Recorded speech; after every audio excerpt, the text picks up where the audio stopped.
So mapagpalang umaga po sa bawat isa sa atin. Good morning.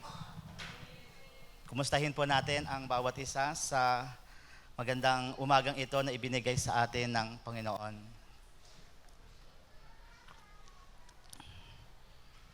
Kumusta po? Nagdaan na po ang isang linggo. So last Sunday, nagsimula po tayo sa ating journey of realignments tungo sa daang dapat nating tinatahak sa taong 2026. February na second month na po ng buwan. Pero ang ating layunin ay una, to seek the Bible for what it's worth. And then, i-realign gamit ang mga halaga na natuklasan natin sa Biblia. Doon po natin gagamitin upang ma-realign natin ang ating daan ngayong 2026. So sa mga realignment na kinakailangang maisagawa, nauna na po nating natalakay ang realignment of our focus in life. Natutunan natin na mahalaga ang focus sa buhay, lalo na sa ating mga Kristiyano, sapagkat ito po ang makakatulong sa atin upang hindi tayong madistract ng mga bagay sa mundong ito, at ang mga distractions na ito minsan ang nagde-derail o papaiba ng daan natin na dapat sana ay diretsyo lang. Ngayong umaga, sa ating pong pagpapatuloy, durugtungan natin ang realignment of our focus ng isa pang mahalagang realignment. That is a realignment of the heart. So, kung last Sunday po, ang pinag-aralan natin ay ang Hebrews 12:1-2 para po sa realignment of our focus. Ngayon naman, ang pag-aaralan natin ay ang Proverbs 4:20-27 para po sa realignment of our hearts. So buksan po natin ang ating mga Biblia sa talatang nabanggit at hiling ko po ang lahat na magsitayo as we show respect and honor sa pagbabasa ng kanyang salita. Ako po ay magbabasa galing po sa New Living Translation. Ang sabi po dito sa salita ng Panginoon, "My child, pay attention to what I say. Listen carefully to my words. Do not lose sight of them. Let them penetrate deep into your heart. For they bring life to those who find them and healing to their whole body. Guard your heart above all else, for it determines the course of your life. Avoid all perverse talk. Stay away from corrupt speech. Look straight ahead and fix your eyes on what lies before you. Mark out a straight path for your feet. Stay on the safe path. Don't get sidetracked. Keep your feet from following evil." Ang salita po ng Panginoon. Manalangin tayo.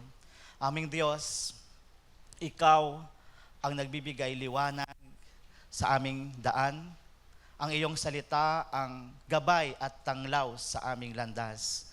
Aming hiling, nagabayan niyo po kami, ang aming puso na maging bukas sa pakikinig at handa sa pagtuturo na makipakikinggan po namin mula sa iyong salita.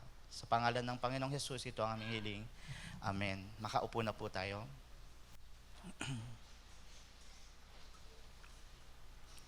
Naniniwala ba kayo sa kasabihang, kung ano ang nilalaman ng puso, sundin mo. Kung ano ang nasa puso mo, sundin mo. Karamihan, kung hindi man lahat sa atin ay naniniwala sa pahayag na ito. Halimbawa, hindi ba kapag may kakilala ka, kabarkada, kaibigan, o kaya anak na lalapit sa iyo at hihingi ng payo tungkol sa isang bagay na kailangang gawin niya o yung mga desisyon na kailangan niyang pagpilian, mga choices, hard decisions, hindi po mawawala o madalas na ipinapayo natin sa kanila ay, ano ba ang nasa puso mo? Kung ano ang laman ng iyong kalooban, iyon ang gawin mo. Ngunit ang tanong po ay, buong katotohanan ba ang ipinapahayag ng kasabihang ito? Nakapagtuturo ba ito sa tamang landas kung ang isang tao ay susunod lamang sa kung ano ang nasa puso niya? Kung ang salita po ng Diyos ang tatanungin natin, ganito po ang isinasagot nito. Sa Jeremiah 17:9, The human heart is the most deceitful of all things and desperately wicked. Who really knows how bad it is? Kung ikaw po ay isang pulubi at kumakalam na ang iyong sikmura dahil sa matinding gutom, hindi ba't mapipilitan ka na lang maghalungkat sa basurahan o saan pa man dyan para makahanap ng tirang pagkain?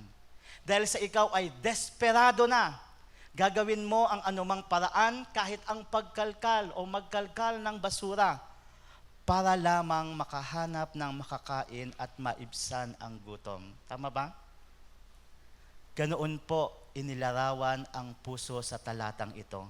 Jeremiah 17:9. Hindi lamang deceitful of all things o mapanlin lang sa lahat ng bagay ang puso ng tao, kundi desperately wicked pa ito. Desperado sa paggawa ng kasalanan. Kaya po, napakadelikado na magbigay ng payo sa isang tao na sundin lamang ang nilalaman ng kanyang puso. Maliban na lang, except kung ito ay nagkaroon muna ng tamang realignment. Upang maging tumpak ang ating landas at maihatid tayo sa tamang patutunguhan sa buhay, napakahalaga ng realignment ng ating puso. Pero, ang mahalagang tanong ay, paano natin gagawin iyon? Di ba? What is the wise thing to do to realign or in the realignment of our hearts? Ang sabi po sa ating text sa verses 20 to 23, "My child, pay attention to what I say. Listen carefully to my words. Do not lose sight of them. Let them penetrate deep into your heart, for they bring life to those who find them and healing to their whole body. Guard your heart above all else, for it determines the course of your life." Ayon po sa passage na ito, the best things to do in realigning our hearts are to pay attention to God's instructions, listen carefully, let His words penetrate deep into our hearts, and guard our hearts above all else. By doing these things, doon po tayo magkakaroon ng heart of wisdom. So, we realign our hearts by maintaining a heart of wisdom. So, sa aklat po ng mga kawikaan, ang puso o heart ay madalas tumutukoy sa kalooban o core ng pagkatao ng isang tao. Ito po yung pinagmumulan ng kanyang thoughts o pag-iisip, feelings o damdamin, mga pagpili o desisyon, at pati na rin ang direksyon ng kanyang relasyon sa Diyos. So, di po ba kapag pinag-uusapan natin ang puso, madalas pag-ibig, nararamdaman, gusto, pero hindi lamang po iyon. Kabilang iyon sa puso o nilalaman ng puso, pero nandoon din yung thoughts, yun ang pinanggagalingan ng ating thoughts. Even yung mga decision making natin, pati yung direksyon ng kanyang relasyon, ng ating relasyon sa Diyos, ay nakasalalay sa kung ano ang kondisyon ng ating mga puso. So, upang maging tama ang daan na tatahakin ng ating pag-iisip, damdamin at mga desisyon na magdadala sa atin sa tamang relasyon sa Diyos, kailangang ma-realign natin ang ating puso sa tamang direksyon sa pamamagitan ng mga nabasa nating talata. No? Pagpapanatili ng karunungan sa puso ng isang tao o by maintaining a heart of wisdom. Babantayan natin na ang ating puso ay puno ng karunungan. Now, marahil ay nagtatanong po tayo ngayon, paano ba nagiging wise ang isang tao? Ba? How do we become wise? Pero napapanood tayo, ang mga wise na tao daw ay yung mga ermitanyo. Kalala nyo ba yung ermitanyo? Yung naghahangad siya ng guidance sa buhay niya. Pupunta siya sa liblib na lugar at kakausapin niya yung mahaba na puro uban ang buhok at mahaba ang balbas.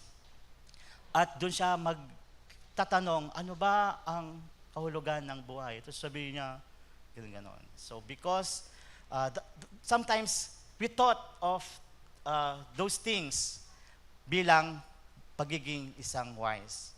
But how do we become wise? Let me answer that with an illustration. Halimbawa, so imagine magluluto ka ng nilagang baboy. So iba-iba po ang diskarte natin doon, diskarte natin sa pagluluto, di ba? Pero usually, ang gagawin mo sa pagluluto ng nilaga, ilalagay ang karne sa kaserola, lalagyan ito ng tubig, hahaluan ng konting asin, ilalagay ang sibuyas, dahon ng laurel, at tatakpan ang kaserola, pakukuluan. So, antayin mo na kukulo iyon, at kapag kumukulo na, kailangan mong i-check yung pinapakuluan mo. So, bubuksan mo yung kaserola para i-skim. Tama po ba? I-skim yung mga lumulutang na bula o yung natawag na lansa daw ng baboy. Kailangan matanggal mo iyon. So, bubuksan mo yung takip ng kaserola, pero nang hawakan mo ang takip para buksan ito, napaso ka. Dahil nakalimutan mong mainit na pala ang takip ng kaldero. Madalas nyo bang na-experience yon? Yung bang bubuksan mo, nakalimutan mo, ay mainit pala, kaya malalaglag yung takip ng kaldero. So, hinayaan mo muna sa tabi ang takip at iniskim na yung sabaw. Pagkatapos, tatakpan mo na uli, so kuha ka ng basahan o kitchen mitten, isusuot iyon, tinakpan mo uli ang kaldero. Ngayon, makalipas ng ilang minuto pang pagpapakulo, ihahalo mo naman yung mga gulay sa nilaga. Ano man ang gulay na gusto mong ilalagay. Kaya, bubuksan mo na naman yung takip.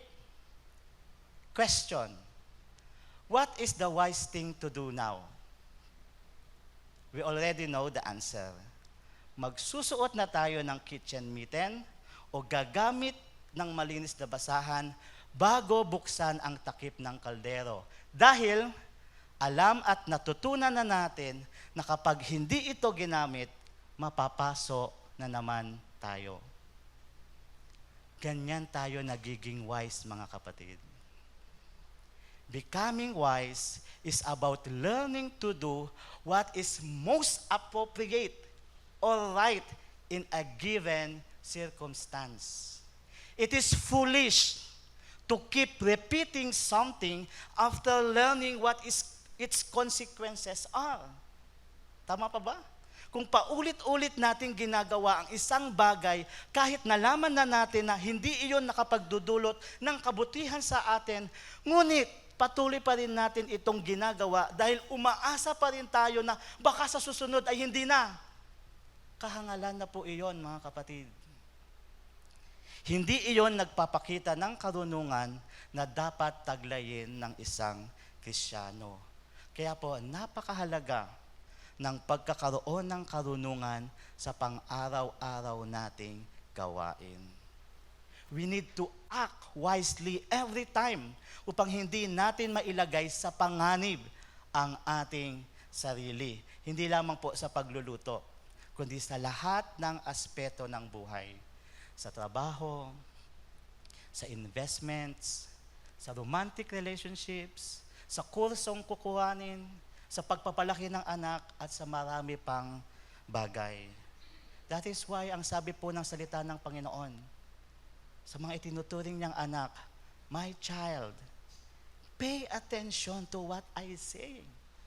Listen carefully to my words. Don't lose sight of them. Let them penetrate deep in your heart because it will help you guard your heart. Tutulungan ka na yun na maingatan mo ang iyong puso dahil ang puso na yan ang magdidikta ng direksyon ng iyong buhay. Alam niyo po, mga kapatid, totoong may karunungang hatid ang karanasan. Totoo po na natututo tayo through experiences.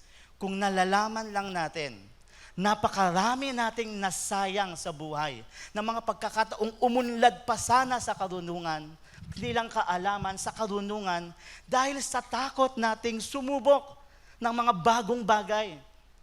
Sa pangamba na makaranas ng mga bagay na uneasy o uncomfortable.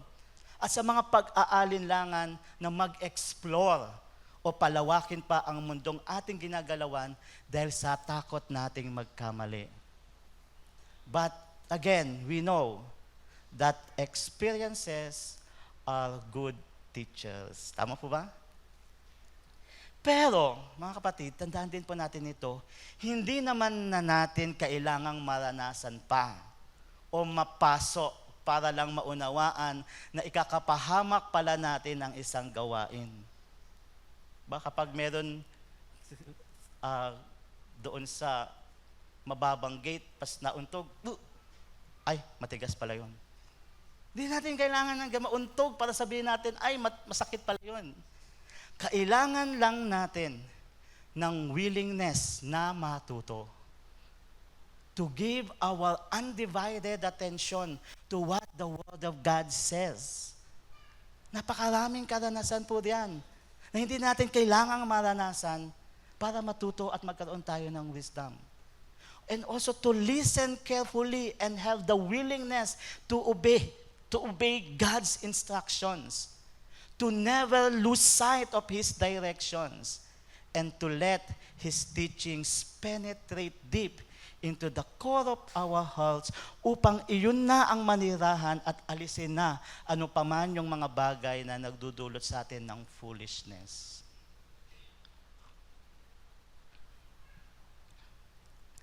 Sa madaling salita, mga kapatid, ang ibig po nating sabihin, we need to train our hearts to be wise. There will be trainings. Sa umpisa pa lang, alam naman po natin, a man's heart is usually full at desperately wicked pa nga, gaya ng sinasabi sa Jeremiah 17:9. Iyon ay dahil po sa epekto ng ating fallen nature at ng original sin. Wala pong ipinanganak sa atin na full of wisdom na ang puso. Bagkus, foolishness ang nilalaman noon at desperately wicked pa nga, gustong-gustong makagawa ng mga hindi nararapat. Kaya, kailangan nating disiplinahin at sanayin ang ating puso na mag-isip, makadama at magdesisyon ng may karunungan. Remember, we become wise when we learn from what we have experienced or observed and allow God's word to shape the way we respond next time. That's the alignment na gusto natin mangyari sa ating mga puso. Dahil sa ganitong paraan natin, napapanatili at napapalugo ang karunungan sa ating puso. So the more we are willing na matuto, the more nananatili, tumitibay at lumalago ang karunungan dyan sa iyong puso.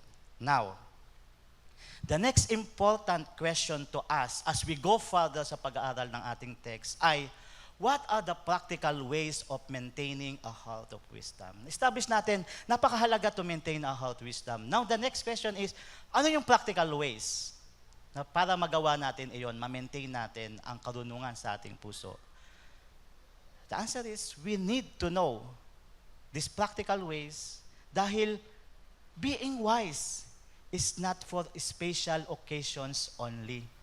Di ba may mga damit po tayo sa tukador na ito nakalaan lang sa special occasions. May mga damit na pang araw-araw, lagi mo sinusuot. Pero ito, talaga ito sa special occasion lang to. Ang wisdom po hindi ganoon. Na isusuot lang natin sa mga mahalagang okasyon. Tapos araw-araw iiwan natin sa tukador.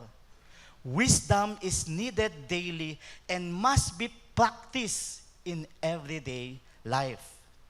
So ano nga ang mga practical na paraan na iyon upang mapanatili natin ang karunungan sa ating puso? Ang sabi po sa sumunod na mga talata sa ating text, sa verse 24, avoid all perverse talk, stay away from corrupt speech, Look straight ahead and fix your eyes on what lies before you. Mark out a straight path. Mark out, parang linyahan mo ang isang straight path for your feet. Stay on that safe path. Don't get sidetracked. Keep your feet from following evil. When you are getting sidetracked, you are walking and following on evil sa path na iyon. So ayon po dito sa text na ito na ating nabasa, we maintain a heart of wisdom by turning from evil in speech as well as in actions. Yun po yung summary nung 24 to 27. Mapapanatili natin ang karunungan sa ating puso kung babantayan natin ang ating mga pananalita at gawi.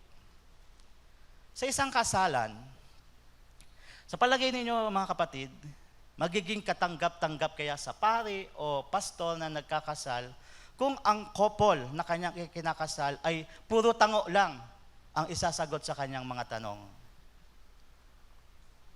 Halimbawa, sabi ng officiating minister, ikaw babae, tinatanggap mo ba ang lalaking ito na iyong magiging kabiyak forever and ever? Sabi ng babae, Ikaw naman lalaki, tinatanggap mo ba ang babaeng ito na iyong magiging kabiyak for life? Sa palagay ba ninyo mga kapatid, itutuloy pa ng officiating minister ang kasal kung puro ganon at tango lang ang sagot ng mga ikinakasal? Although it is often believed that actions speak louder than words, let us remember, it is words that give clarity to the meaning of our actions. Maraming assuming, di po ba, na nalilito siya, ito ba ay nanliligaw sa akin o nagbebenta ng chocolate? Ang salita po ang nakapagbibigay linaw sa kahulugan ng ating mga kilos. Ang sabi nga po sa Matthew 12:34, what people say with their mouths comes from what fills their hearts. Kung ano ang kalalagayan ng puso, iyon ang bumubukal mula rito. Let me give you an illustration to expound that truth. May isang taong nag-apply ng trabaho sa isang kumpanya. So, nainganyo siyang mag-resign sa kanyang dating trabaho at mag-apply dahil sa magandang offer ng company na yon. Ano yung offer? Mataas na sahod, magagandang benefits, maayos na work schedule na may 2 araw na rest day, at may health, welfare, and skill development pa, na all expense paid ng kumpanya. So nung makita niya iyon, resign siya kagad. Tapos sabi niya, dito ko gustong mag-apply. So sa araw ng interview, maaga siyang dumating, at ready siya, bihis na bihis siya. Then, because maaga siyang dumating, siya ang una sa listahan ng mga nag-a-apply. So, antay-antay siya saglit. And then, matapos ang ilang minuto, tinawag na ang pangalan niya at pinapasok sa maghabong opisina ng CEO. Ang laki ng opisina ng CEO. At ang CEO na yon ang siyang mismong mag-i-interview sa kanya. So, sa umpisa ng interview, diretsahang sinabi ng CEO, alam mo, 2 qualities lang ang hinahanap ko sa aking mga magiging trusted employees. Una, cleanliness o kalinisan. Naniwala ako na cleanliness is next to godliness. So, sabi ng CEO, malinis ba ang iyong sapatos bago ka pumasok sa opisina ko? Aba, opo, sagot kaagad ng aplikante. Wala nang isip-isip, opo. Bago po ako matok at pumasok, sinigurado kong nakapagpunas muna ako ng aking sapatos sa doormat dyan sa pintuan ng opisina nyo. Okay.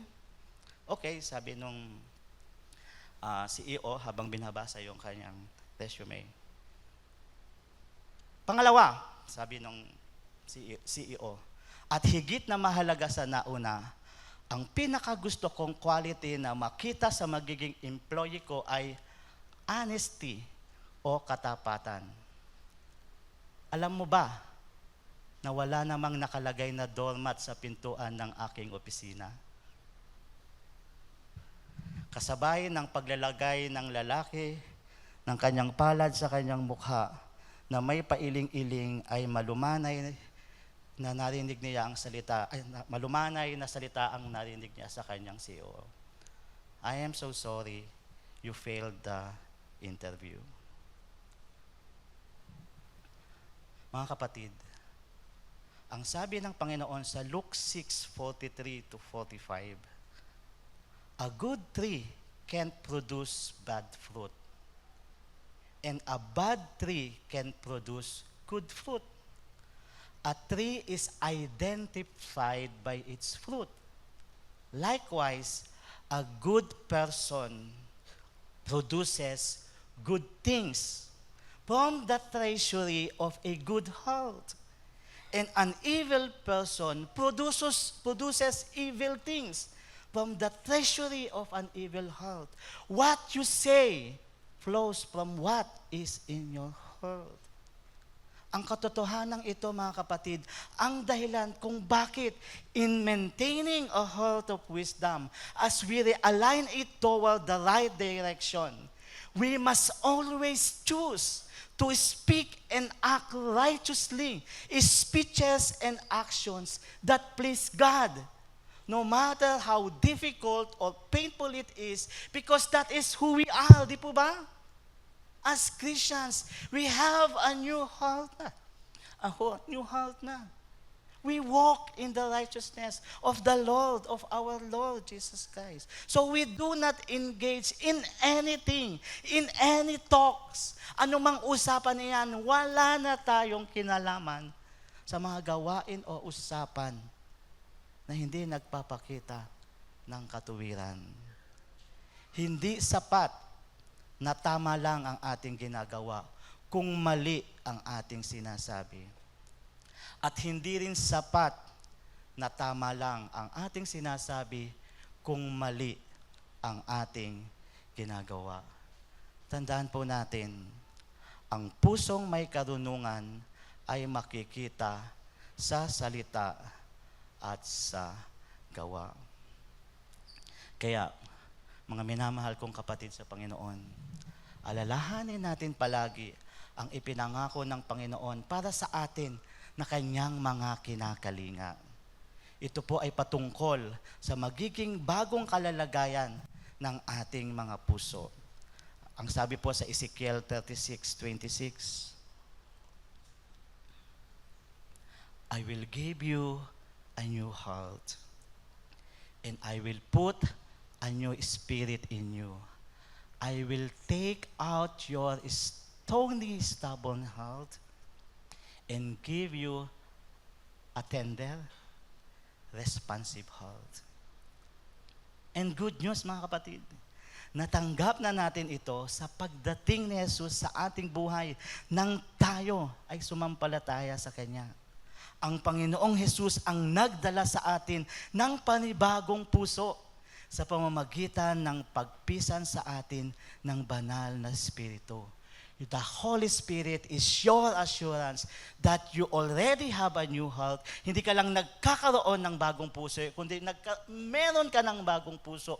And therefore, you can act, and you can talk, and you can live according to His will na, in righteousness and goodness. And because of this wonderful grace of God na Kanyang tinupad kay Kristo, confidently, not because of our works, but because of the works of the Lord Jesus Christ, maaari na nating maipahayag, I am now a new creation, no more in condemnation, for I have already offered my life to Christ.